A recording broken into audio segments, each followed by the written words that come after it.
is Sydney Stocksdale, and I am a current graduate student here at USI. I'm doing the accelerated MBA program virtually, and I've been taking my courses since March of 2022. My graduation will be at the end of this year, and I also was here at USI for my undergrad, where I studied psychology and cognitive science. So today I am going to be presenting about the empowerment of a woman's voice. I'm going to be presenting multiple different resources and data and statistics. I also recommend anyone who's interested in the subject to take out their phone and pull up your notes. You can take notes throughout the presentation, or you can also bring out a piece of paper and a pencil, because majority of our conversations and the majority of the topics I'll be expressing about today are meant to be conversation starters. So feel free, and let's get started. All right. So first and foremost, I'm going to bring up some statistics on what it's like for women at work.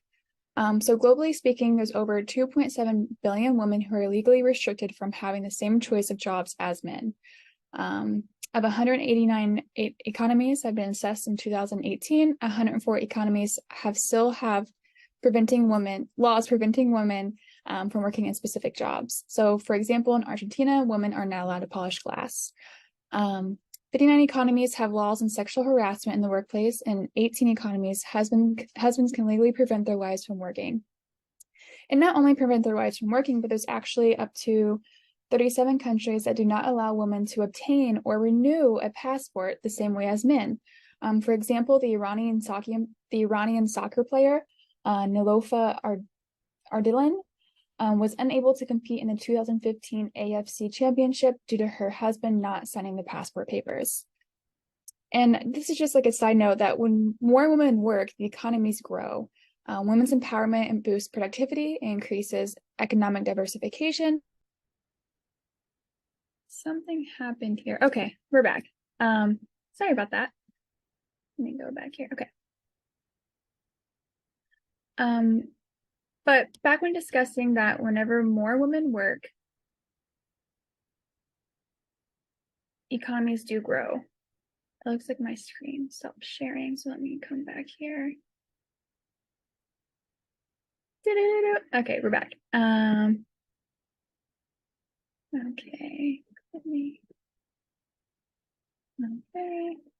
okay. So when more women work, economies grow, right? It's like a pillar. So when they boost up completely equally, economies grow. Women's empowerment boosts productivity, increases economic diversification, and income equality, in addition to positive developmental outcomes. For example, increasing female empowerment rates in OECD countries, which OECD stands for the Organization for Economic Cooperation and Development.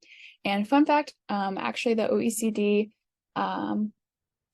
the countries that are within the OECD stand for 3/5 of the world's GDP. So that's massive. But if we were to compare the employment rates in OECD countries to match Sweden, this could boost the GDP by over $6 trillion US. Growth does not automatically lead to reduction in gender-based inequality. It is estimated that gender gaps cost the economy some 15% of GDP currently. So sustainable development. How is women's empowerment and women's rights intertwined with sustainable development as a whole? Here I'm going to be bringing in statistics from the UN, as well as UN Women, and also actually the World Bank to kind of help express why these values are so important to us currently and for the future and previously. So some goals here that we have from the UN is goal number 1, which is ending poverty. Side note, there's been new projections of the global poverty by UN Women that the UNDP and Party Center for International Futures estimate that globally 388 million women and girls will be living in extreme poverty in 2022 compared to 372 million boys and men. Goal number 2 is food security, zero hunger. Goal number 3, ensuring health and well-being of everyone. Goal number 5, gender equality. Goal number 8, decent work and economic growth. Goal number 10, reduced inequalities. And goal number 11, sustainable cities and communities. Within the next slide, I'm going to be talking more about what sustainable cities looks like, and how actually global warming and climate impact is also can be intertwined with sustainable cities and communities. But I just wanted to a side note that women do have equal right. Whenever women have equal rights to the city, and their safety in public spaces are crucial. That sustains a community, that sustains urbanization. Whenever women do feel safe in their communities to go about their work, to go about their day, to go about working out, to go about going through groceries, to go about dropping their kids off at school, like it's all very much important, all very much in sync.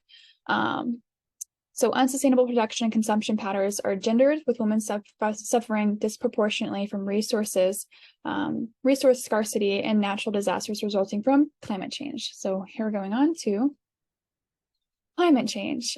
So before I begin, I just want to say that this is going to be statistics from the World Bank. This was in a document that was published in their group report back in 2021. And if anyone's interested in reading more, it's going to be, all you have to do is Google gender dimensions of disaster risk and resilience and the existing evidence from the World Bank group report.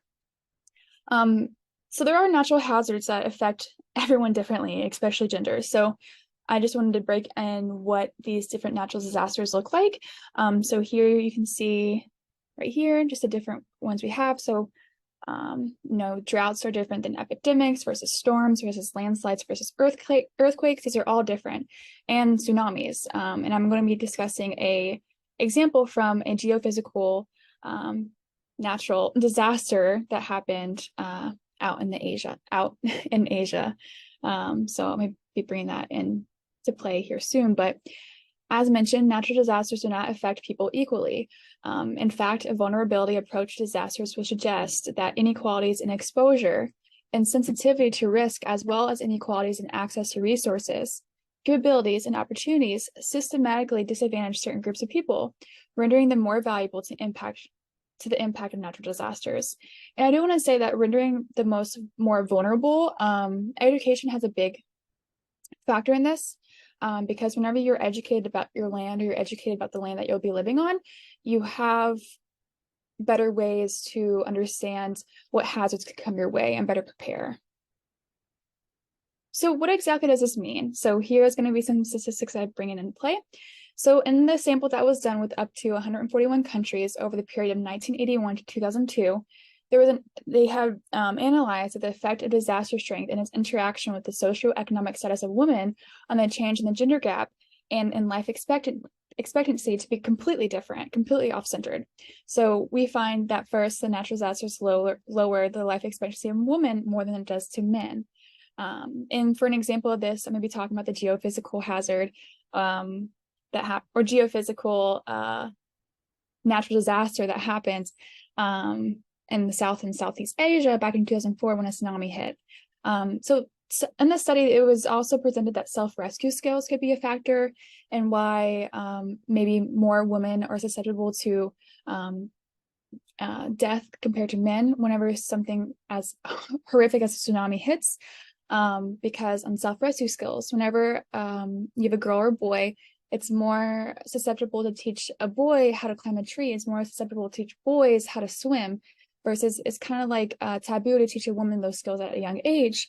Therefore, they don't learn them whenever they're an adult. And also the rate on how many women rely on men, this can also counteract productivity in the future. When a tsunami does hit, a woman is not able to rely on herself or rely on resources on how to find safety.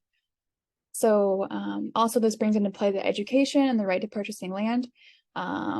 When a woman has to rely on a man to purchase the lands, it also doesn't give her a say into which safe regions that she could be living in. This is also a quote from the Annals of the Association of American Geographers back in 2006. Again, if anyone's interested, feel free to look into the gendered nature of natural disasters, the impact of catastrophic events of the gender gap in life expectancy. This will also give you some more data and statistics. But quote here, our findings that on average, large disasters lower the life expectancy of women more than that of men, and particularly so where women have a lower socioeconomic status implies that policymakers, non-governmental organizations, and the academic community need to pay closer attention to the gendered natural nature of disaster vulnerability. So this quote is kind of putting it back into the hands of policymakers and non-government organizations, and also the academic community, such as us, to have discussions and find ways to better help women who are susceptible to these catastrophes. So now I'm going to be flipping the script, and I'm going to be talking more about COVID-19 and the impact of women in the workforce. Since I am in my MBA program, and since I will be graduating soon, I will be re-entering the workforce, and I do want to say that this impact of women from COVID-19, or the COVID-19's impact on women, is, again, very much different than it was on men. So there's going to be documentation from the UN Women. Again, anyone who's interested, just look up for sustainability and social justice, UN Women 2021. So in 2019 and 2020, women had lost more than 54 million jobs. Men lost a susceptible amount as well. However, 4.2% decline in women's employment compared to a 3.0% decline in men's employment. Across 45 countries, 1 in 5 women reported losing their job during the pandemic.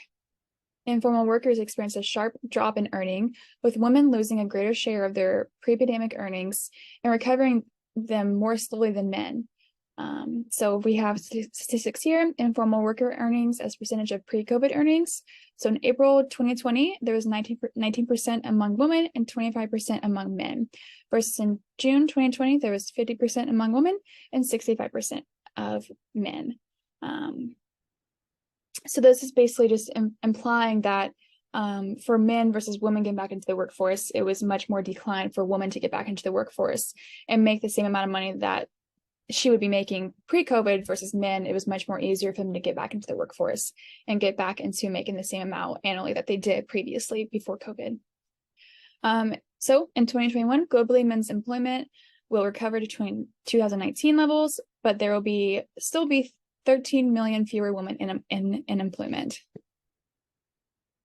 So here is actually going to be also talking about the UK. So COVID-19's impact, UK Women's Budget Group. So here we have, again, interested policy briefings on coronavirus and inequalities, childcare, gender, and COVID-19. So some more statistics to bring into play. 81% of women require formal childcare to go to work, yet in July 2020, only half had access to the childcare. 33% of employed moms had lost a childcare place since March 2020, rising to 48% for self-employed mothers. 46% of mothers being made redundant, which redundant means unemployed, it's a British term, said that the lack of childcare was a factor in the selection for redundancy, so unemployment. 72% have worked fewer hours and cut their earnings due to lack of childcare. And here's the solution: high quality, accessible, and affordable or early childhood education and care is an investment in an essential social infrastructure with long-term benefits for the economy and society as a whole. So again, sustainable development, if offering education and care is an investment that we could all set out and give and have. So key to change, moving forward. I know I've been talking about very daunting statistics, but I promise it does get a little bit better. And I promise that having this information at hand is really good, again, for having conversations with it, whether you're in your class, whether with your coworkers or your roommate or your family. It's just good to talk about these things. So women's voice and influence. So this was a quote by Susan Ferguson, which is actually a UN woman representative for India. So women's voice in decision-making is critical for development for all. When women have a say in private and public affairs, decisions reflect their needs and often the needs of their families and communities. So education, employment, access to health, childcare, and safety are avenues most likely to improve women's agency and to enable women to negotiate changes from household levels upwards. Women's influence is mediated through household relations, so it starts at home.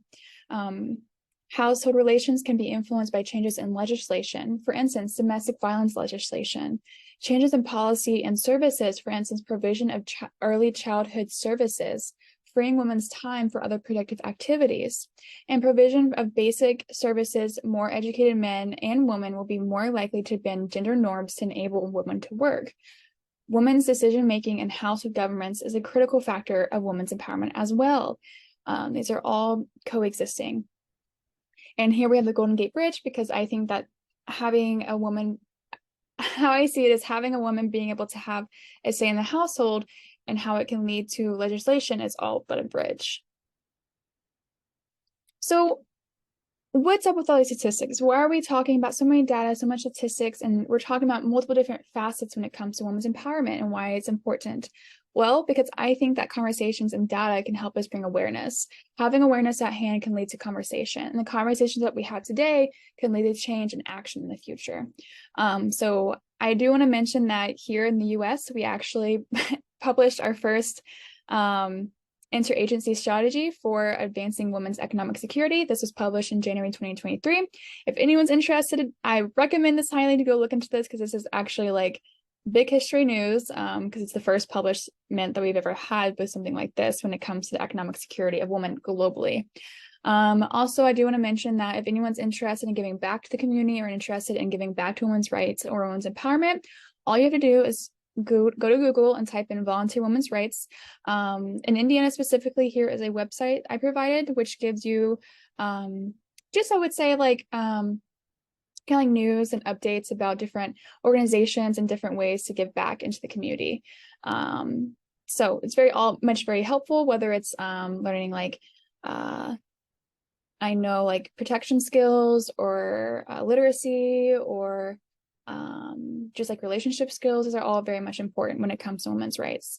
So I hope that if by listening to this presentation, we all learned something. I hope that someone found something interesting from this presentation, and also maybe just like a push or a drive to look more into what this actually really means. And when it comes to gender studies, for anyone who's in those courses right now as an undergrad, I remember I took my gender studies course in my undergrad, and it impacted me greatly because I never really knew the statistics when it comes to women versus men, not even just in the US, but abroad until I took that course. So I recommend anyone who's taking that course now or interested in taking the course for their undergrad core, like definitely stick with it because you can learn all kinds of great statistics and figure out ways that post-graduation, how you can help and give back.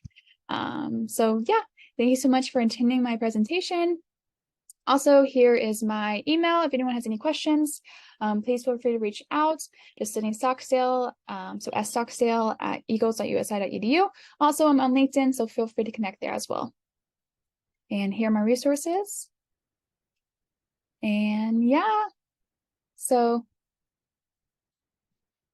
thanks so much.